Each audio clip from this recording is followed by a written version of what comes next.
Hai kawan pajak, KPP Pratama Jakarta Penjaringan pada hari Rabu 25 Mei 2022 mengadakan bincang santai program pengungkapan sukarela atau PPS yang dihadiri oleh 122 wajib pajak. Dalam kesempatan ini, wajib pajak dihimbau untuk segera memanfaatkan kesempatan ikut PPS yang hanya sampai 30 Juni 2022.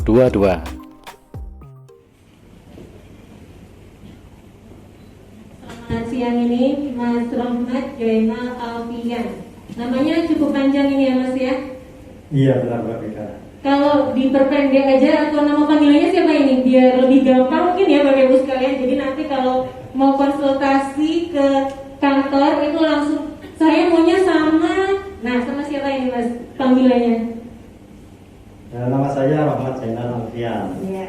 Jadi nama depannya Rahmat. Namun saya itu biasa dipanggil dengan nama belakang malahan Mbak. Oh gitu ya, biar Iya. beda dari yang lain gitu ya. Betul. Panggilan saya Alfian. Oh. Tapi bisa dipanggil dengan Mas Al gitu. Aduh, kayaknya terinspirasi dengan sinetron yang hippie banget gitu ya. Mungkin Iya, Bapak Ibu di sini benar. salah satu penikmatnya. Jadi kalau di TV itu ada Kak Al versi Andin, nah ini Kak Al versi penjaringan kita. Oke, jadi gimana nih kabarnya nih Kak Al? Alhamdulillah luar biasa. Saya sangat senang sekali bertemu dengan Bapak Ibu kawan pajak semuanya yang sangat luar biasa, sangat antusias di pagi hari ini. Oke, terima kasih sekali. Jadi semangat ini ya, masih pagi, semangat pagi juga ya. Oke, Bismillah. Oke, sekarang untuk selanjutnya ada Mbak Mura Novia Nur Anissa. Di sini saya sendiri berarti namanya yang paling pendek ya. Oke, yang Mbak Mura Novia Nur Anissa panggilnya siapa Mbak? Boleh dipanggil Kak Opi aja. Oh, Kak Opi, beda ya. Jadi nanti Iya. jangan memanggil dari nama aslinya ya. Iya, Nama lebih aslinya. singkat Kak. Oh iya, jadi lebih singkat. Jadi di sini ada Kak Opi, ada Kak Al dari Fungsional Penyuluh Jakarta Penjaringan. Gimana kabarnya ini Kak? Alhamdulillah luar biasa. Wih, luar biasanya tuh kayaknya semangat banget ya di Kak Opi ya. Iya, Ini bisa Kak. ceritakan ya Mas, saking semangatnya ini kenapa ini kok bisa sesemangat itu gitu ya? Iya, gini Kak Vika, saya berterima kasih banget ya bisa hadir dalam acara ini. Karena apa? Kami selama menjadi penyuluh ya bertugas 1 tahun di KPP Pratama Jakarta Penjaringan. Selama ini kami mengadakan penyuluhan, kelas pajak, sosialisasi itu full online. Karena pandemi kemarin ya Kak ya. Betul. Jadi acara pagi hari ini itu semacam apa ya? Bagi kami semacam healing kalau bisa disebut ya. Karena kalau penyuluh pajak itu di kantor kerjanya depan PC, mau sosialisasi menghadapi laptop juga. Nah, jadi pagi hari ini kita senang ya, happy ya bertemu langsung dengan wajib pajak tatap muka ini, yaitu tadi bisa dibilang healing bagi kami penyuluh pajak. Bisa berinteraksi dengan para wajib pajak di sini gitu ya. Jadi Betul. semangat sekali gitu ya, nggak sabar saking excitementnya itu luar biasa gitu ya. Oke, terima kasih. Jadi nanti tolong informasi yang sebanyak-banyaknya ya. Jadi di sini nanti Bapak Ibu bisa keluar dari ruangan ini itu benar-benar tercerahkan gitu. Iya. Jadi oh PPS, oh ya saya sudah tahu karena kemarin sudah ikut bincang santai sama KPP Penjaringan. Kak Vika, saya bisa izin boleh menyapa para wajib pajak dulu nggak? Boleh, Saya biar sudah semangat ya. menyiapkan satu pantun buat wajib pajak. Oke, silakan Kak Obi. Oke. Jalan-jalan ke kota Jogja. Cakep, tapi saya jadi pengen Cakep. pulang. Belum boleh. Oh, benar. Naik mobil bannya kempes. Aduh. Kawan pajak yang berbahagia, mari simak bincang santai PPS. Terima kasih Kak Opi. Untuk selanjutnya ini ada dari perwakilan Bank Mandiri dengan Mbak Nina ya Mbak Nina ya. Nah terima kasih sekali ini yang Mbak Nina sudah meluangkan waktunya. Jadi di sini nanti Mbak Nina kita minta informasinya apa aja sih yang berkaitan sama PPS, kaitannya sama penempatan dananya ya Mbak Nina ya. Siap. Jadi di sini pertama-tama saya ingin mengucapkan terima kasih terlebih dahulu kepada Kepala Kantor KPP Pratama Penjaringan Pak Fani. Terima kasih Pak atas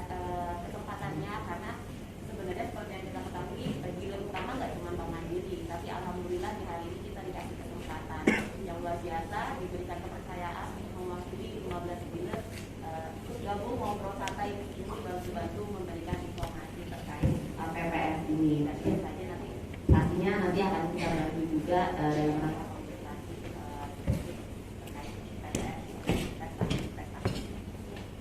Jadi all out nanti ya Mbak Nina ya. Siap ada bantu yang buat Bapak Ibu para wajib pajak. Nah, jadi kalau nanti masih ada yang masih bingung masalah penempatan hartanya, apakah mau diinvestasi dengan yang sesuai apa di PPS atau yang lainnya, nanti Mbak Nina dan tim akan membantu dengan senang hati. Gitu ya Mbak Nina ya? Ya betul sekali. Oke, nggak perlu berlama-lama, mungkin kita langsung aja sambil jalan kali ya, sambil ngobrol-ngobrol aja biar santai ya Bapak Ibu ya. Jadi sebenarnya mungkin di sini itu Bapak Ibu wajib pajak masih ada yang bingung nih, atau mungkin ini apa lagi gitu ya, Kak Ovi ya, Kak Alfian ya. Sebenarnya PPS itu apa lagi gitu ya? Kalau kemarin sempat ada tax amnesty, untuk beberapa tahun terakhir juga sempat ada sunset policy atau reinventing. Nah, terakhir ada tax amnesty, sekarang ada lagi nih PPS. Nah, bedanya apa sih? Atau sebenarnya ada apa sih? Sebenarnya kok ada lagi? Nanti ada lagi nggak? Yang tadi Pak Faiz bilang ya, kira-kira ada lagi atau manfaatkan yang ini dulu? Silakan dijawab dulu kali ya Pak ya. Iya Mbak Hika. Jadi PPS itu adalah kesempatan yang diberikan kepada wajib pajak untuk mengungkapkan kewajiban perpajakannya yang belum dipenuhi secara sukarela. Nah di sini kita highlight secara sukarela, ya, melalui pembayaran PPh berdasarkan pengungkapan harta. Nah, kita percaya nggak kalau sesuatu yang dilakukan secara sukarela itu ntar happy ending, percaya nggak? Lebih tenang gitu ya, karena kan nggak ada paksaan gitu ya, jadi kan apa ya, kalau bahasa Jawanya legowo gitu kan ya Mbak? Iya, ada perasaan tenang karena kita lakukan dengan sukarela tanpa ada paksaan. Kalau kita simak tadi sambutan dari kepala kantor kami Pak Faiz, jadi tadi sudah disinggung ya, kenapa sih pemerintah mengadakan program PPS ini? Tentu saja ada latar belakangnya. Yang pertama tadi kita highlight lagi ya yang disampaikan oleh beliau. Yang pertama tadi ada, kalau kita throwback ya, tahun 2016, 2017 itu kami adakan program tax amnesty. Ya. Jadi pada program tersebut ternyata pemerintah menemukan banyak harta yang belum diungkapkan. Namanya juga manusia ya, wajib pajak kan manusia juga Kak ya, tempatnya salah dan lupa. Betul. Mungkin kalau ingat nggak lagi jadul dulu ya, broker juga manusia. Jadi ganti wajib pajak juga masih. Betul, iya. Jadi kita maklum ya, oke. Itu latar belakang yang pertama. Kemudian latar belakang yang kedua, untuk wajib pajak yang sudah melaporkan SPT tahunan tahun 2000 sejak terdaftar sampai tahun terakhir kemarin tahun 2021, cuma ada juga kan wajib pajak mungkin ya, namanya juga manusia ya, mungkin belum melaporkan hartanya di tahun 2016 sampai dengan 2020. Atau bisa jadi kan kayak kemarin itu kan ada yang crazy rich itu kan kayaknya tuh baru-baru aja ya berita-berita, jadi kayak baru berapa tahun belakangan udah langsung wow gitu ya hartanya. Jadi mungkin baru aja punya NPWP dari tahun 2016, kan siapa tahu juga ya Bapak Ibu ya. Jadi kenapa di sini ada 2015 ke bawah, ada yang 2016 sampai 2020, ada pilihannya gitu ya Bapak Ibu ya. Iya. Kemudian latar belakang yang ketiga, kawan pajak tadi sempat disinggung juga, itu kita tahu sekarang arus informasi begitu deras ya.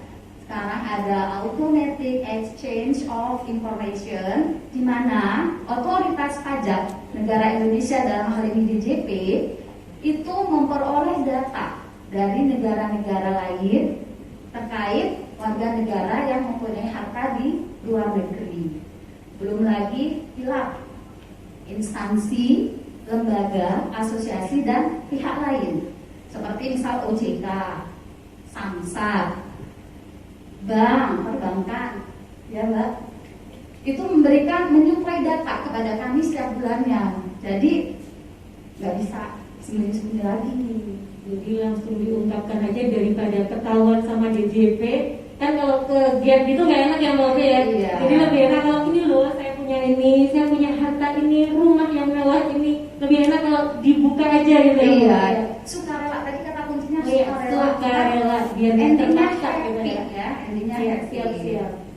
Ya, jadi nah berdasarkan tiga latar belakang tersebut, pemerintah membuka kembali kesempatan kepada kawan pajak untuk turut serta dalam program PPS ini. Kemudian pemerintah tentu saja mempunyai landasan hukum atau dasar hukum dalam pelaksanaan program ini. Ya, kita tahu pada tahun 2021 kemarin ada Undang-Undang Nomor 7 Tahun 2021 yang lebih familiar kita sebut dengan Undang-Undang HPP, Harmonisasi Peraturan Perpajakan. Pada bab 5 di situ dibahas tentang klaster PPS, pasal 5 sampai dengan pasal 12. Nah, kemudian turun lagi aturan PMK 196 tahun 2021 tentang tata cara pelaksanaan PPS tersebut. Nah, jadi itu adalah landasan hukum program pengungkapan sukarela. Ya, nah perlu diingat kawan pajak sekalian bahwa program ini hanya berlaku sampai dengan 30 Juni tahun 2022. Jadi memang kesempatannya hanya 6 bulan ya. Kemarin dibuka dari 1 Januari 2022 sampai dengan 30 Juni tahun 2022. Begitu Kak. Jadi di sini intinya adalah sukarela. Jadi kalau ada harta Bapak Ibu itu yang masih belum dilaporkan baik dalam SPT-nya di tahun 2015, kalau dulu ikut TA ya Kak ya. Jadi mungkin Bapak Ibu di sini ada yang sudah ikut TA, ternyata ya ampun saya ada yang kelupaan ini di sini, harta saya yang di sini belum saya laporin. Mungkin karena yang namanya juga manusia ya Bapak Ibu ya, jadi banyak pikiran, terus karena mungkin juga hartanya tidak di itu satu-satu gitu, jadi karena saking banyaknya kadang-kadang lupa juga gitu ya. Jadi bisa ikut ini ya Bapak ya. Jadi di sini untuk PPS ini program pengungkapan sukarela ini tadi ya, dan seperti tadi yang disampaikan oleh Bapak Nur Faiz, belum tentu ada nanti tahun-tahun ke depannya. Manfaatkan yang ada karena ini semua sampai di 30 Juni 2022. Nah, untuk selanjutnya kalau misalnya nih kita udah tahu nih, oke, saya mau ikut di PPS atau paling nggak ini saya sudah tertarik dengan PPS ini. Sebenarnya yang boleh ikut, apakah semua boleh ikut gitu ya PPS itu, atau hanya orang-orang tertentu atau golongan-golongan tertentu itu sebenarnya boleh ikut siapa ini Kak? Ya, jadi ini Mbak Beka, ini kesempatan PPS ini kan kesempatan yang sangat berharga sekali ya. Jadi kalau kita bilang siapa saja yang diberikan kesempatan, nah ini tidak semua wajib pajak diberikan kesempatan untuk mengikuti program PPS ini. Nah, jadi Bapak Ibu yang diundang di sini adalah wajib pajak yang terpilih, yang memang sesuai dengan kategorinya yang dipaparkan oleh Mbak Ovi tadi ya, atas latar belakang ketiga latar belakang itu tadi. Kebijakan PPS ini dibagi menjadi 2 kebijakan.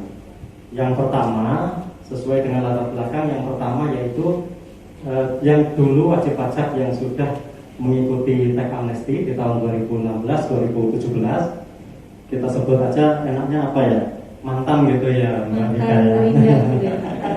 mantan terindah kan. Tapi kalau mantan itu biasanya kan ditempatkan pada tempatnya gitu nggak sih? Enggak juga ya? Enggak juga. Ini masalahnya masih ada kelanjutannya soalnya. Masih ada kelanjutannya karena jadi harus diingat lagi gitu ya.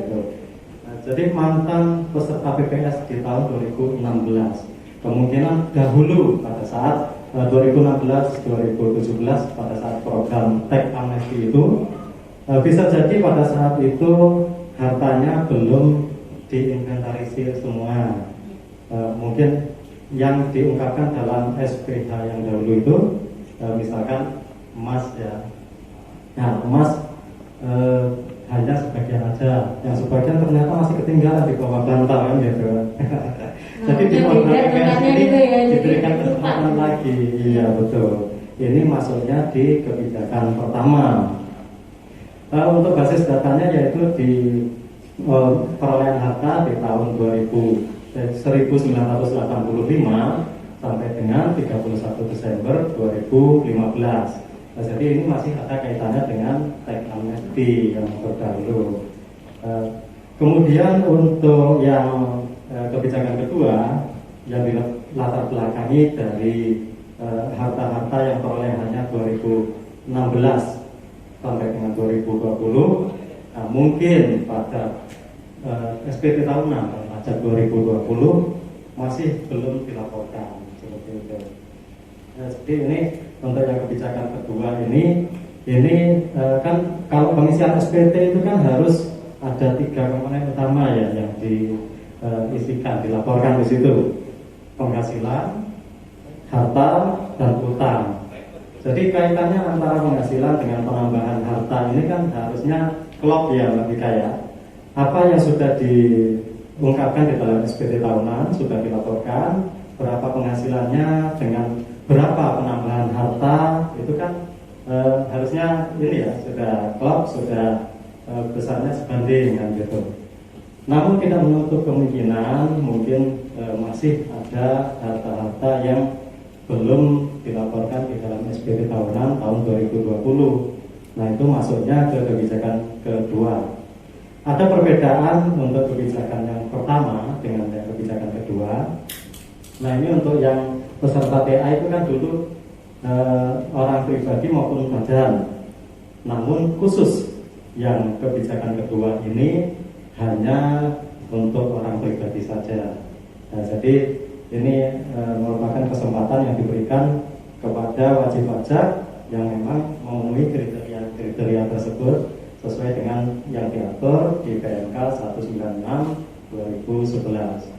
Dan juga ketika ini ada perbedaan 2021 ya. Ya. Angkanya mirip ya. Beda tipis ya ya. Jadi yang di kebijakan pertama karena mantan peserta tax amnesty ya, dengan kebijakan kedua ini juga nanti tarifnya juga berbeda seperti itu. Ya, jadi kalau yang dulu Bapak Ibu pernah ikut tax amnesty berarti masuknya ke kebijakan 1 asal hartanya itu yang belum dilaporkan saat TA ya Bapak Ibu ya. Jadi pas saat TA dulu ternyata ada harta yang kelupaan, nah itu bisa diikutkan ke kebijakan 1. Jadi untuk wajib pajak orang pribadi juga badan. Tapi kalau untuk kebijakan 2 Kak ya, hanya untuk wajib pajak orang pribadi aja ya. Jadi yang wajib pajak badan mohon maaf nih nggak bisa ikut gitu ya Kak ya. Nah untuk perolehan gitu. Mantan ini diberikan kesempatan kembali untuk mengungkapkan isi hatinya lagi ya. Bukan isi hatinya. Kita kalau bilang PPS jangan mantan mengungkapkan isi hatinya, namun mengungkapkan isi hartanya Mbak Vika. Jadi cara mantan ini Mbak Vika kayaknya baper. Agak baru ya mantan gitu punya mantan kan ya. Oke, jadi cukup jelas ya di sini ya Bapak Ibu ya. Jadi untuk yang mantan itu hartanya aja yang diungkap, untuk hatinya ya udahlah ditaruh di tempatnya gitu ya. Tapi kalau hartanya ditaruh di SPH Bapak Ibu, jadi harta yang belum dilaporin ditaruh di SPH. Tapi kalau mantan hati udah disimpan aja dalam hati masing-masing gitu ya Kak ya. Nah kalau yang 2016 sampai 2020 silakan ayo diikutkan di kebijakan 2 ini ya orang pribadi aja. Nah karena ada 2 kebijakan kayak gini kan berarti pasti ada bedanya dong ya. Masuk sama kebijakan 1 saya udah pernah ikut TA, saya ada yang belum pernah, kan pasti ada perbedaan. Ini ada perbedaan di tarifnya nggak Pak? Atau sama aja? Ada tapi Kak. Oh ada ya. Oke gimana Kak untuk tarifnya itu gimana? Iya, ini tadi berbicara masalah mantan ya kawan di pajak. Jadi karena statusnya mantan, pemerintah memberikan tarif spesial. Oh gitu ya. Karena status mantan ya. Tadi Mas lagi ada bicara mantan tadi baik. Dikhususkan ya. Iya, ini pada kebijakan 1 itu ada 3 tarif. Mau yang lebih kecil atau lebih besar dulu nih yang dipaparkan? Yang kecil dulu aja gitu ya. Jadi biar nggak langsung kaget, jadi yang kecil dulu. Jadi biar ini kecil kok cuma tarifnya sedikit aja. Nah, mungkin yang kecil dulu Kak. Ya, jadi pada kebijakan 1 ada tarif terkecil yaitu 0%. Ini diberikan kepada wajib pajak yang mengungkapkan harta dalam negeri dan diinvestasikan, dan wajib pajak yang mempunyai harta di luar negeri direpatriasi dan diinvestasikan juga. Nah, diinvestasikan ini tidak sembarang, Kak Vika. Diinvestasikan dalam hal membeli SBN, diinvestasikan di bidang tertentu yaitu hilirisasi atau pengolahan sumber daya alam dan energi terbarukan. Itulah yang berhak mendapatkan tarif terkecil yaitu 6%. Selanjutnya naik Kak Vika, naik lagi, naik level 8%. Selisih 2% itu lumayan ya Kak ya. Lumayan kalau kemarinnya banyak. Ya kalau saya orang ekonomi itu pasti nyetungnya tuh jelimet gitu ya kalau 2%. Iya. Oke, Kalau yang kedua untuk mantan lagi nih, masih spesial untuk mantan ya, mantan wajib pajak peserta TA. 8% itu diberikan kepada wajib pajak yang mempunyai harta di luar negeri direpatriasi saja. Begitu juga dengan wajib pajak yang mempunyai harta di dalam negeri tidak diinvestasikan. Jadi terlihat bedanya, diinvestasikan dan tidak diinvestasikan itu selisih 2%. Tarif yang terakhir untuk sang mantan 12%. Maaf, 11% ya, naik 3. Kalau tadi kenaikannya 2, sekarang naiknya 3 ya. 11% bagi wajib pajak peserta TA yang hanya mendeklarasikan saja hartanya di luar negeri, jadi tidak dipindahkan ke dalam negeri. Misal Kak Vika punya tabungan nih di Bank Swiss 200T Kak. Amin gitu ya. Tabungan kan doa yang oke ya. Jadi kali aja dapat apa undian dari Bank Mandiri Mbak Nina ya. Bisa buka rekening ya. Iya, Jadi kali aja dapat undian langsung 200 T. Bisa beli Twitter Kak. Enggak ya, belum cukup ya, belum, masih 600 juta, 600T. Jadi kalau Kak Vika misal punya harta di Bank Swiss 200T, tapi Kak Vika nggak mau, biarin aja di sana. Silahkan, boleh-boleh aja, tapi kena tarif 11%. Dengan catatan Kak Vika dulu pernah ikut TA, namun harta yang di luar negeri itu belum diungkap, gitu Kak. Itu spesial tarif untuk sang mantan. Sekarang untuk kebijakan 2, sama ada 3 tarif, tapi di kebijakan 2 ini sudah 2 digit semua Kak. Agak besar ya. Iya. Dari yang terkecil 12%. Ya, 12% diberikan kepada wajib pajak yang mempunyai harta dalam negeri dan diinvestasikan, serta wajib pajak yang mempunyai harta di luar negeri direpatriasi dan diinvestasikan ke bidang hilirisasi atau pengolahan sumber daya alam, pembelian SBN atau energi terbarukan ya. Gitu. Tarif yang kedua bagi kebijakan 2, naik lagi tarifnya yaitu 14%, masih 2 digit. Masih angka 1 depannya. Aman, masih angka 1 depannya. 14%. Itu adalah bagi wajib pajak kebijakan 2 yang mempunyai harta di luar negeri direpatriasi, dan wajib pajak dalam negeri yang mempunyai harta diungkap tapi tidak diinvestasikan. Open aja gitu. Iya, betul. Itu tarifnya 14%. Selanjutnya kita ini tarif tertinggi nih di 2 kebijakan. Tarif tertinggi 18%. Tapi masih aman. Masih aman, tapi masih awalnya angka 1 ya. Betul. Langsung 3 gitu ya Mbak Nina ya. Masih aman. 18% itu diperuntukkan bagi wajib pajak yang mengikuti program PPS kebijakan 2 hanya mendeklar harta di luar negeri saja. Itu Kak, ada masing-masing kebijakan terdapat 3 tarif. Silahkan wajib pajak mau ikut yang mana silahkan. Semua pilihan ada konsekuensinya. Yang terpenting adalah ikut PPS. Ya, senang gitu ya Bu. Iya. Jadi di sini tuh kebijakan 1 sama kebijakan 2 itu ada bedanya ya Bapak Ibu ya. Jadi Ada. kalau kebijakan 1 karena dulu sudah pernah ada ikut tax amnesty si mantan itu tadi. Nah, ini di sini dikasihlah sedikit istimewa gitu ya. Ada keistimewaan tersendiri bagi wajib pajak ya ikut tax amnesty. Nah, kalau yang wajib pajak yang nggak ikut tax amnesty, ya sedikit lah selisihnya gitu ya. Nah, kalau tadi kaitannya sama repatriasi itu ya, Mbak Nina ya, itu kan ada harta yang direpatriasi, ada juga harta yang cuma udah dia ditaruh aja kayak gitu. Maksud saya dari direpatriasi kemudian di sini cuma ditaruh atau ada yang diinvestasi itu dari Bank Mandirinya itu seperti apa Kak untuk kayak produk-produk misalnya kalau mau saya pilih diinvestasikan seperti apa itu Mbak Nina? Oke, jadi Bapak Ibu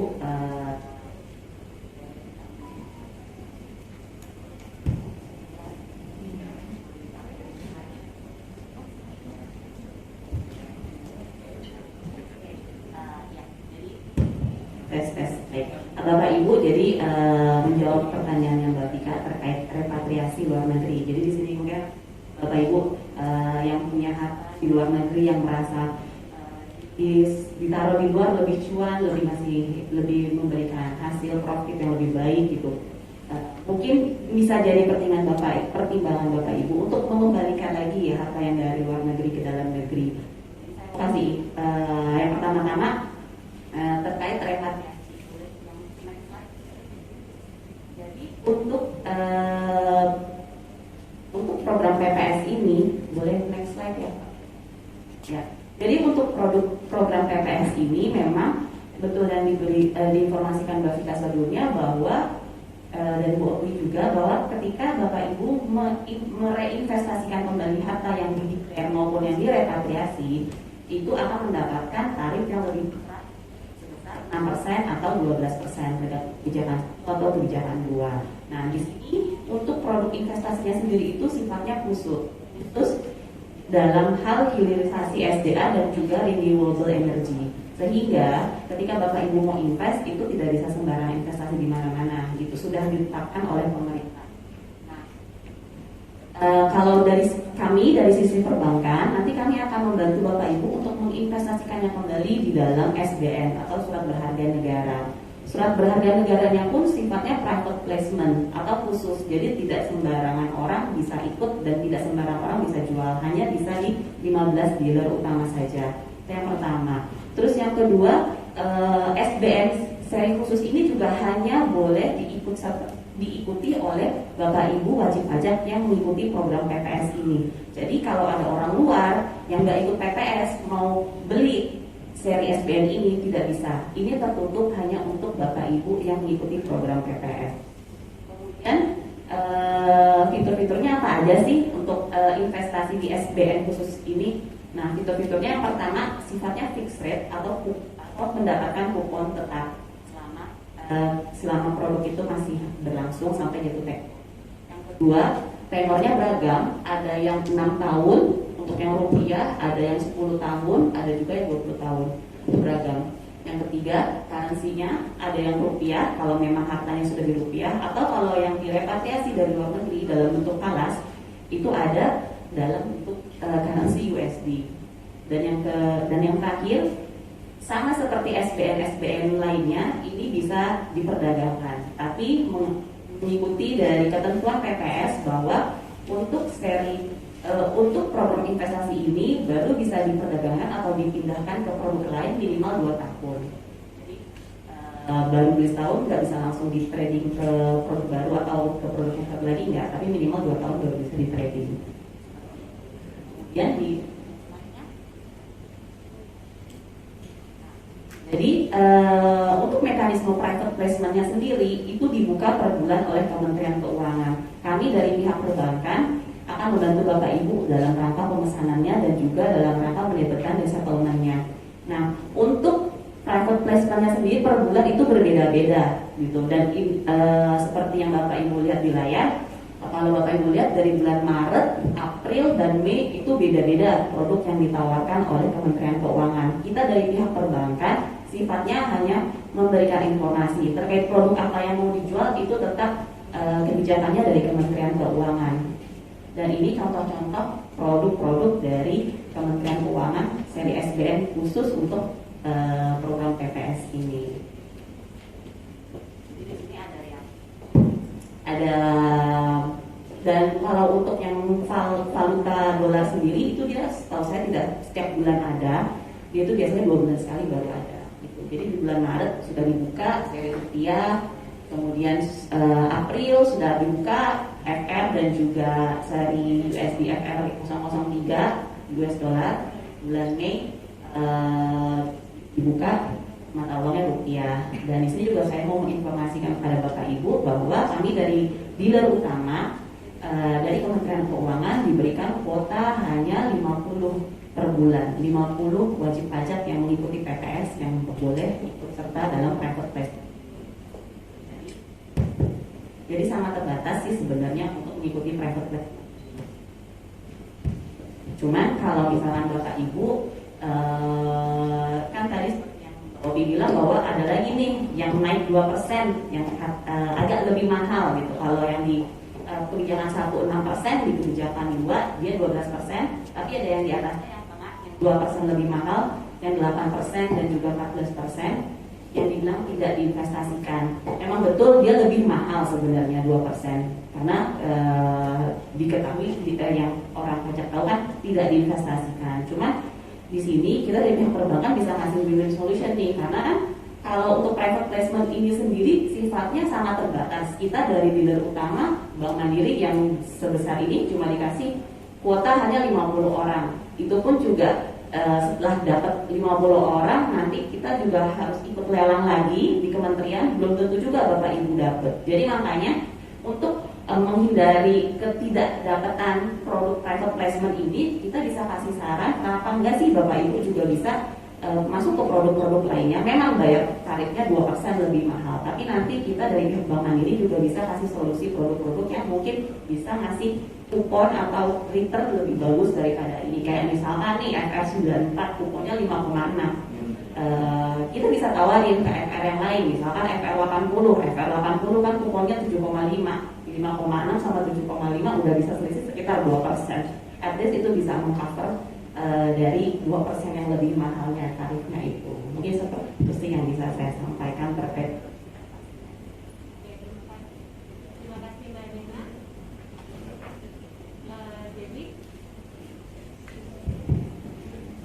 Jadi untuk tarif itu wajib pajak nggak perlu bingung lagi ya Mbak Nina. Jadi kadang nggak harus sesuai dengan yang di dalam artian ini.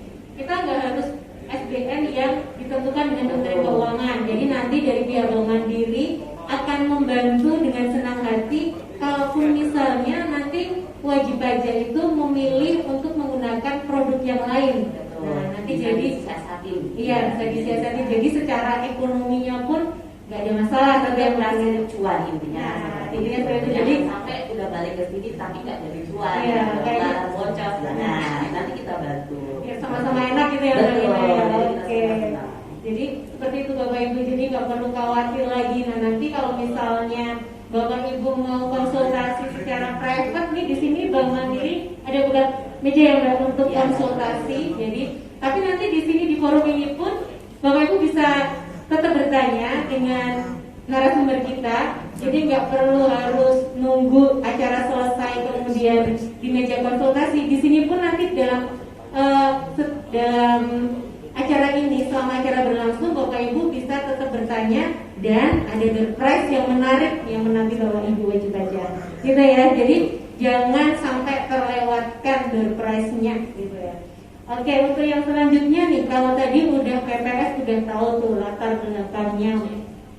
Sekarang kira-kira untuk persyaratan bisa ikut PPS apa ini Kak? Jadi kalau tadi udah yang bisa ikut PPS ini, nah tapi syarat-syarat mungkin lebih khusus lagi ya kalau persyaratan untuk bisa ikut PPS apa ini Kak?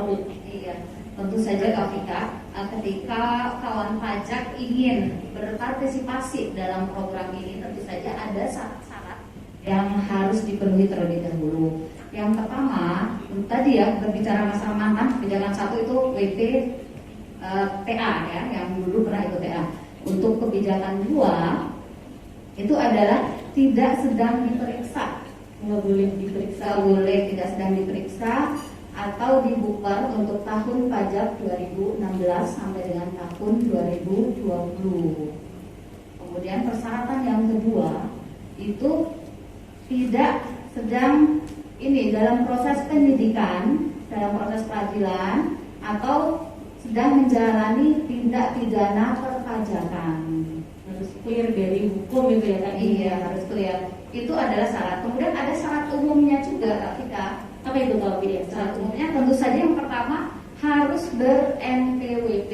Oh iya, kalau belum ada NPWP Iya. ngisinya pakai NPWP siapa? Iya, NPWP saya. Nggak boleh pinjam NPWP teman loh, ya nggak boleh. Jadi NPWP itu kan memang sebagai identitas kita ya dalam melakukan kewajiban perpajakan. Jadi syarat umumnya itu yang pertama harus ber-NPWP. Dulu ya Kak. Kemudian yang kedua harus sudah melaporkan SPT tahunan tahun pajak 2020. Jadi lapor dulu, punya NPWP dulu nih. Kalau belum punya NPWP, masa nanti pakai NPWP saya gitu kan ya. Saya sudah gabung sama suami saya gitu ya. Jadi jangan pakai NPWP, nanti malah banyak gitu ya. Nah, kemudian kalau udah punya NPWP, lapor dulu nih SPT-nya ya kalau ya. Lapor dulu SPT tahun pajak 2020. Iya. Kemudian syarat umumnya lagi harus membayar PPh final. Oh iya dong. Iya, lapor namanya dulu. juga PPS ya. Lapor doang nggak boleh ya. Iya, nggak boleh, harus ada tadi yang Mbak Cuan. Iya. Kemudian syarat yang ketiga, syarat umum yang keempat, maaf, itu segala upaya hukum itu harus dicabut. Kemudian jika ada restitusi juga harus dicabut. Jadi silahkan kawan pajak menimbang nih untuk mana, lanjutkan restitusi atau mau ikut PPS. Iya. Silahkan ditimbang ya. Karena memang tadi untuk PPS ini memang diberi kesempatan seluas-luasnya kepada kawan pajak untuk mengungkapkan secara sukarela. Gitu. Oh jadi ternyata ini ya. Kalau ikut PPS itu tadi kan ada restitusinya harus diikhlasin juga. Nah ternyata jadi kan kita harus lihat dulu ya manfaatnya apa sih ikut PPS. Nah kan kita harus mempertimbangkan itu dulu ya. Jadi kalau saya ikut PPS manfaatnya apa? Kalau enggak konsekuensinya apa? Kan seperti itu ya. Jadi mungkin bisa dijelasin nih manfaatnya saya ikut PPS itu apa ini Kak? Ya, dari tadi kan kita membahas PPS ini. Iya, manfaatnya nggak tahu gitu ya. Ini ya membahas manfaatnya. PPS saya mendengarnya malah siang-siang ini kayak mendengar pepes ini Mbak. Bapak gitu ya, mendekati jam-jam ada perutnya udah mulai nyanyi-nyanyi mulai besar ya, perutnya udah mulai nyanyi. Iya. Kalau PPS sepertinya siang-siang pepes. Nggak tahu nanti mengingat ada pepes. Ada pepes nggak ya? Sebenarnya ya bagian konsumsi ya. Jadi ada satu pantun buat Bapak Ibu semuanya kawan pajak. Lauk pepes untuk makan siang. Ayo ikut PPS biar hati tenang. Biar tenang gitu ya. Hati tenang seperti disampaikan oleh Kepala KPP kita ya. Nanti juga tidur nyenyak kan gitu ya. Iya. Jadi manfaatnya PPS ini apa sih? Nah, seperti latar belakang dari mantan teks amnesti tadi ya Mbak Vika ya. Itu kan ada konsekuensi dari apa yang belum disampaikan atau belum diungkapkan di dalam ikut serta di tahun TA yang tahun dulu 2016 sampai 2017. Nah, apa konsekuensinya? Dari data-data yang kita miliki itu wajib pajak bisa dikenakan sanksi sesuai dengan undang-undang TA. Nah, jadi yang bicara pertama ini masih terkait dengan undang-undang teks amnesti, yaitu di pasal 18. Nah itu jika orang pribadi itu dikenakan PPh final sebesar berapa? 30%. Iya betul 30%. Kalau di PPh tadi hanya 2 digit kepala 1 ya, ini sudah sanksinya 30%. Nah kemudian untuk yang wajib pajak badan ini bisa dikenakan PPh final sebesar 25%. Untuk orang WP tertentu ini dikenakan tarif sebesar PPh final 12,5%. Nah, namun Bapak Ibu tidak sampai dengan di situ saja. Selain tarifnya lebih mahal, sanksinya itu tadi ditambahkan sanksi sesuai undang-undang TA itu 200%. Nah, kalau iya tinggi sekali ya. Kalau Bapak Ibu diikutkan hartanya di kesempatan ini kan kesempatannya tinggal 1 bulan ya. 1 bulan itu cepat gitu ya? cepat kalau tidak ikut Mbak Dika. Oh gitu ya? Iya, saya rasa kalau nggak ikut terus ditinggal liburan ke sana kemari 1 bulan sudah lewat gitu. Karena PPS ini kan sederhana ya. Jadi pengungkapan hartanya secara online seperti itu. Jadi kalau beberapa hari aja, kalau memang memutuskan untuk ikut beberapa hari sudah selesai kan gitu. Namun kalau tidak ikut dibiarkan saja, ya lewat kesempatannya sampai dengan Juni sudah berakhir seperti itu. Baik-baik gitu aja ya, Iya. tahu-tahu ya. Dan kemudian juga ini data-data yang diungkapkan dalam SPPH ini di dalam administrasi Kementerian Keuangan, data-datanya ini dijamin aman dan tidak dipergunakan untuk sebagai dasar bukti penyidikan maupun tindak pidana di bidang perpajakan. Nah itu manfaat kebijakan pertama yang ke-1. Nah kemudian untuk yang kebijakan kedua ini manfaatnya juga tidak kalah menarik ini ya. Untuk tahun pajak 2016 sampai dengan 2020. Nah ini apabila harta yang diketahui oleh DJP itu kan diasumsikan sebagai tambahan penghasilan. Nah seperti itu.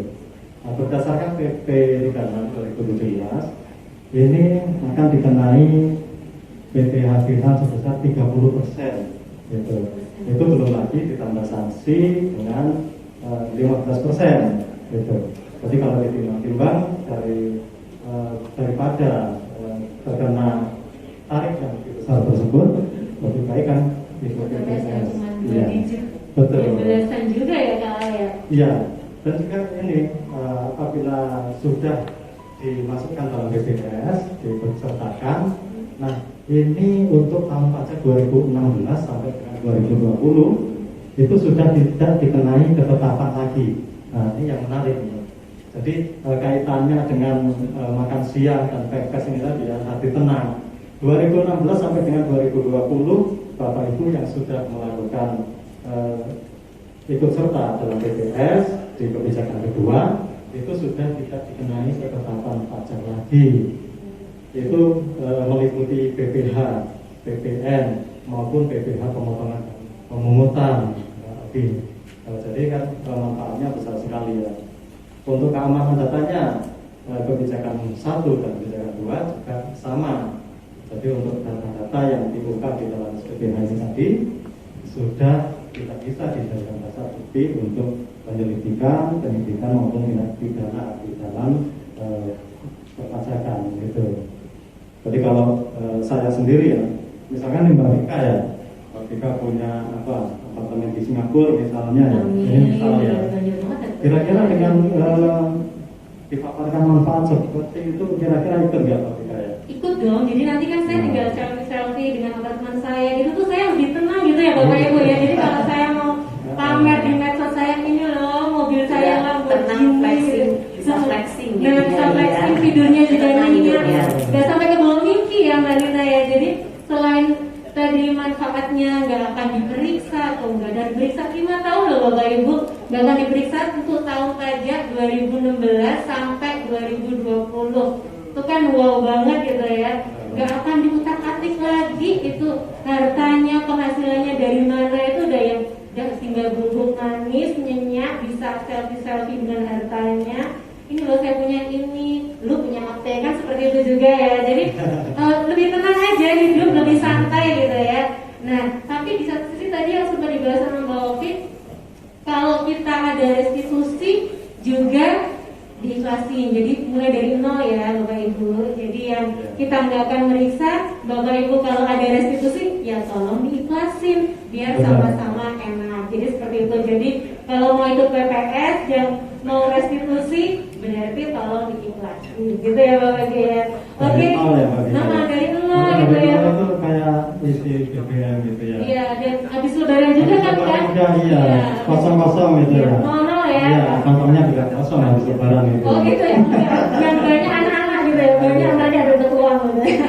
Oke, jadi ini Mbak Vika, kalau saya sendiri kan melihat dari manfaatnya, saya sendiri kalau misalkan seperti itu enak ya saya ikut PPS. Tapi harta saya itu kalau diikutkan PPS ini kan ngitungnya susah, nilainya itu tidak bernilai. Gitu. Kenapa? Harta saya yang paling berharga itu keluarga. Tapi yang keluarga juga butuh harta juga loh Pak, Iya, itu untuk sudah disampaikan yang pengalaman juga. Iya. Begitu. Jadi di garis bawahi di situ ya harta-hartanya yang mau diikutkan mulai dari sekarang dirilis. Jangan sampai terlewatkan, nanti 30 Juni tinggal 1 bulan lagi. Kok cepat sekali ya waktu itu berlalu dengan cepatnya. Jadi nanti pulang dari sini langsung harta tuh yang mana aja ya, yang belum tak ikutkan, dicari lagi di SPP-nya. Atau kalau misalnya nanti kelupaan, bisa nanti gimana caranya, bisa konsultasi ke KPP Penjaringan.